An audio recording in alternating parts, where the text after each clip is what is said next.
Coba cek lagi. Udah dimasukin semua apa belum? Ucap Mbak Susan. Dia sedang membantu Karina membereskan barang dan memasukkannya ke dalam koper. Karina menguap. Ia baru saja bangun setelah tidur kurang dari 5 jam. Saat ia bangun tadi, Bara sudah tidak ada di sampingnya.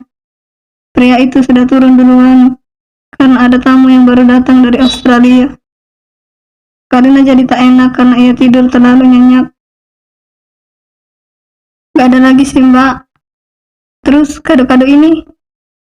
Karina melihat begitu banyak tumpukan kado. Ia tak menyangka akan mendapatkan kado sebegini banyaknya. Nanti dibawa ke apartemen Mas Bara aja kali ya. Susan mengangguk. Ia mengambil satu paper bag dan memberikannya ke Karina. Ini titipan dari teman kantor kamu. Katanya dibawa pas bulan madu. Kening Karina menyerjit. Pasti ada aneh-anehnya, pikirnya. Ya udah Mbak, balik ke kamar Mbak dulu ya. Mau lihat Adin, takut nangis. Karina mengangguk dan Susan pergi meninggalkannya sendirian. Karina agak ragu membuka kado tersebut. Ia menghembuskan nafas pelan, kemudian membuka kotak hitam berpita tersebut. Ia menjerjit begitu melihat kain tipis warna-warni di dalamnya. Karina mengangkat salah satu dari kain tersebut, dan mulutnya langsung menganga. Astaga, apa ini? Pikirnya. Tak habis pikir melihat kain terawang yang Karina tahu bernama lingerie tersebut. Mana warnanya?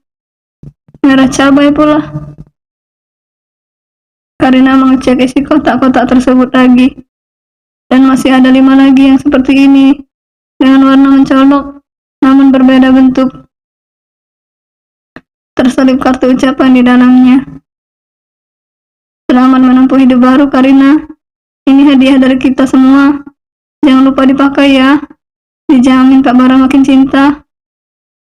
Dan diakhiri dengan gambar kecupan. Teman-temannya ini benar-benar membuat Karina tak habis pikir. Ia memperhatikan kain tipis yang katanya baju tersebut.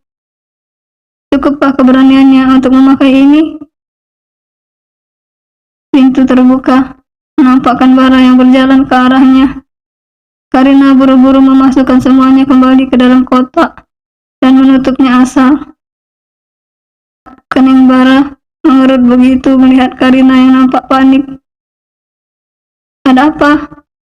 Tanyanya. Hah? Gak ada apa-apa? Elaknya.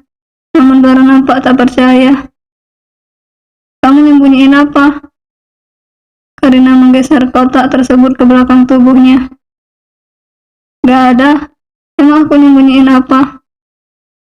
Bara yang tak percaya makin berjalan mendekat dan berusaha mengambil apa yang Karina sembunyikan. Karina panik. Ia malu sekali kalau sampai Bara melihat apa isi kotak tersebut. Nana, kesiniin kotaknya. Karina menggeleng dan memeluk kotak tersebut erat. Bara menyipitkan matanya. Siniin sayang. Emang apa isinya sih sampai kamu segitunya menyembunyikannya? Karina diam dan kembali menggeleng. Ini kado dari teman aku. Ya terus, kenapa Mas nggak boleh lihat isinya? Karina menggigit bibir bawahnya. Bagaimana ya ekspresi Bara saat melihat isinya kotak ini? Bara menadahkan tangannya. Sini Mas lihat. Karina menggeleng cepat. Sekekeh itu Karina tak mau memperhatikannya, dan sekekeh itu juga Bara ingin melihatnya. Bara berusaha mengambilnya, dan Karina mengelak lagi. Makin Karina tak mau memperlihatkannya, makin semangat pula Bara ingin mengambilnya. Mulut Karina menganga begitu isi kotak tersebut keluar, jatuh ke lantai karena Bara menariknya. Karina menatap onggokan kain tersebut di lantai, kemudian melihat ke arah Bara yang nampak terkejut juga. Namun kemudian pria itu tersenyum, yang terlihat nakal di mata Karina. Ia mengambil salah satunya dan mengangkatnya.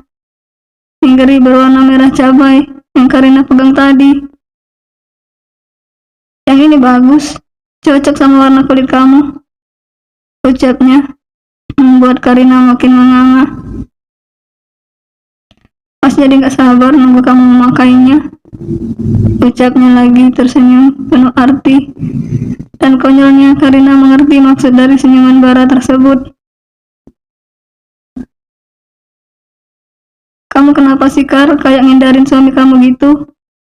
Tanya Bunda heran, melihat Karina yang setiap Bara mendekatinya, ia akan berusaha menjauh. Mereka sedang berjalan menuju pintu keberangkatan di bandara. Gak kenapa-kenapa, siapa juga Bun yang menghindar, elaknya. Namun siapa yang percaya kalau sikap Karina saja dari luar sudah aneh begini? Udahlah Bun, namanya juga pengantin baru, paling malu karena sesuatu, ucap Susan menaik turunkan alisnya. Bunda yang mengerti langsung mengulum senyum. Kok Karina jadi kesal begini? Siang ini mereka akan langsung berangkat ke Bali. Ya, mereka akan bulan madu ke Bali. Memesan kamar yang sama, seperti saat Bara melamarnya dulu, untuk bernostalgia. Kemudian mereka akan ke Lombok dan terakhir ke Raja Ampat, tempat bulan madu impian Karina. Hati-hati di jalan ya, nanti kalau sudah sampai kabarin, ucap Bunda memeluk Karina erat. Ya Bun, Bunda juga kalau sudah sampai rumah nanti kasih kabar. Bunda mengangguk. Kita pulangnya besok, yang lain pada mau jalan-jalan dulu katanya, ucap Susan mengingat sepupu-sepupunya yang banyak itu ingin jalan-jalan dulu. Maaf ya nak Bara, jadi harus keluar banyak uang buat bayar hotel dan semuanya. Bapak merasa tak enak karena mereka harus menambah 1 hari di hotel. Gak apa-apa kok Pak, Bara tersenyum menenangkan. Sesampainya di dalam pesawat, Karina duduk berdampingan dengan Bara. Ia jadi tak bisa menghindar. Padahal ia sangat malu saat ini karena kejadian beberapa jam yang lalu. Kamu kenapa sih? Marah gara-gara Mas lihat benda itu? Tanya Bara. Lagi-lagi sedang mengecek pekerjaannya di laptop. Kok Karina kesal ya? Kan mereka sedang dalam perjalanan bulan madu. Kenapa Bara sibuk bekerja terus? Kalau begini Karina jadi merasa seperti sedang pergi dinas luar kota, pulang hari seperti zaman dia di Romusa dulu. Enggak, namun ia melengos dan melihat keluar jendela. Bara menutup laptopnya dan menyimpannya dalam tas. Ia meraih tangan Karina dan mengecupnya. Jangan cuekin Mas gak akan begitu lagi, ucapnya malah membuat Karina merasa tak enak. Ia merasa terlalu kekanakan. Karina manyun, namun ia mengangguk, kemudian menyandarkan tubuhnya di kursi, menikmati elusan lembut di tangannya. Mas, pas malam aku gak lihat Mbak Anggun ya? Papanya masuk rumah sakit. Mendengar jawaban Bara, Karina langsung bangkit. Sakit apa? Bara menaikkan bahunya. Mas juga kurang tahu. Katanya ada hubungannya sama kemarin pas jatuh dari kamar mandi. Oh, pantas saya kayak lesu gitu. Iya. Padahal Mas sudah bilang kalau dia mau ke rumah sakit, ya silakan. Tapi dia nolak dan milih tetap stay di acara kita. Tapi bisa jadi juga diancam Anggun supaya dia nggak datang. Karina mengangguk. Bisa jadi sih, mengingat sifat Anggun yang agak tegas. Semoga lekas sembuh ya, ucap Karina. Bara hanya berdahung mengiyakan. Oh iya, Karina jadi teringat sesuatu. Ia lupa menanyakan hal ini. Kok ada orang yang dulu fitnah Mas di sosmed sih? Di rombongan keluarga Mas? Tanya Karina. Dia semalam juga melihat mereka. Mana mereka so akrab saat mereka berfoto bersama. Oh, datang sendiri? Jawab Bara santai. Mas, tergah Karina. Karena Bara ini kalau tidak dibegitukan, akan pura-pura seperti tidak ada yang terjadi. Nggak ada apa-apa. Mereka memang saudara sepupu. Hubungan Mas sama mereka juga mulai membaik. Bara mengelus kepala Karina. Tapi gadis itu tak puas mendengar ucapan Bara. Mereka dulu yang jahatin Mas. Bara tak menjawab. Mas, sudah masa lalu. Karina tak suka mendengar jawaban Bara. Baik boleh, bodoh jangan. Itulah prinsip hidup Karina. Aku gak suka kalau Mas sering kasih mereka uang. Pokoknya aku gak ikhlas. Ucap Karina. Bukannya pelit, tapi mendengar cerita Bara soal masa kecilnya saja, Karina sudah sakit hati. Bara mengelus kepala Karina lagi. Iya sayang, nanti Mas izin dulu sama kamu. Karina senang mendengar jawaban Bara. Semoga saja suaminya itu tak berbohong. Oh iya, aku lupa ngasih undangan buat Mbak Rani. Rumahnya kosong terus. Karina tak punya nomor handphone Rani. Dan terakhir dia pulang rumah, mereka kosong. Jadi dia tak bisa menyerahkan undangannya. Oh, Mas sudah undang. Tapi mereka sekarang sudah pindah ke Sumatera karena Damar pindah dinas. Karina kaget sesaat. Ia baru tahu, tapi kok mendadak. Terus Tante Lydia? Ya ikutlah sama mereka. Karina agak tegah, karena bagaimanapun, ia kasihan dengan Tante Lydia. Dia hanya memiliki Rani, anaknya, dan dia malah dimasukkan ke panti jompo. Syukurlah kalau begitu. Mereka menikmati perjalanan ini dengan nyaman. Sesampainya di Bali, barang bawaan mereka sudah lebih dulu dibawa ke hotel. Sementara mereka berkeliling, berjalan di tepi pantai sembari bergandengan tangan. Kenapa tertawa? Tanya Bara heran melihat Karina yang tiba-tiba tertawa sendiri. Enggak, aku jadi keinget pertama kali kita ke Bali. Kenapa emangnya? Karina menepuk lengan Bara. Waktu itu Mas nyebelin banget. Padahal itu pertama kalinya aku ke Bali. Tapi nggak bisa menikmatinya. Sampai aku harus keluar tengah malam nyari oleh-oleh. Ucap Karina mengenang awal mereka ke Bali. Cuma 1 hari, dan itu pun murni hanya bekerja. Dan kamu nyasar, terus nangis-nangis nggak tahu jalan. Takut diikutin orang aneh. Karina mencebik. Ia memang menelpon Bara dengan panik. Dirinya bahkan sampai menangis karena merasa ada yang mengikutinya. Jadi mau tak mau dia harus menelpon Bara dan meminta pria itu menjemputnya. Iya sih, aku yang salah. Tapi masalah juga, kenapa gak ngasih aku waktu paling gak beli oleh-oleh? Jadi kan aku terpaksa keluar malam-malam. Lah, kamunya gak ngasih tahu. Keluar malam gak bilang-bilang. Iya deh, bos selalu benar. Kesalnya, dan Bara tertawa.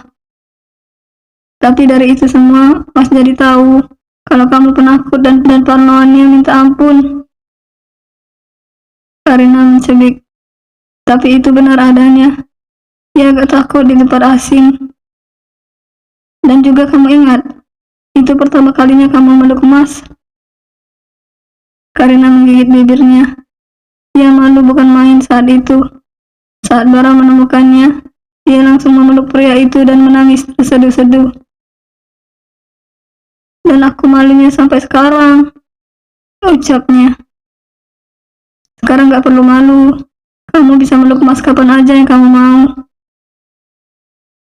Wajah Karina terasa panas. Ah, kenapa mantan bosnya ini mendadak jadi romantis begini? Kemana perginya bos titisan penjajahnya dulu? Mas pengen cium kamu, tapi kamu bilang gak boleh cium di depan umum, ucap Bara. Karina langsung manyun. Mereka orang timur, mana pantas ciuman di depan orang lain. Yang ada jadi viral. Walaupun ini di Bali, rasanya tak sopan saja. Karina melihat ke arah bule, tak jauh dari mereka. Keduanya sedang memadu kasih duduk berpangkuan. Mas jangan aneh-aneh deh.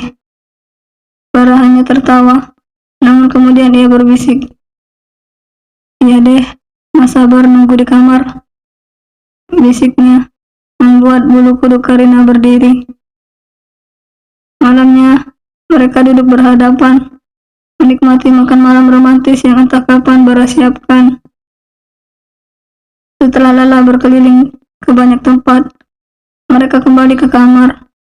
Semakin dekat dengan kamar, semakin kencang jantung Karina berdetak. Tangan kamu dingin, kamu gak apa-apa? Tanya Bara agak khawatir kalau Karina kedinginan karena habis dari luar. Karina menggeleng. Ia tak kedinginan, hanya saja tangannya dingin karena hal lain.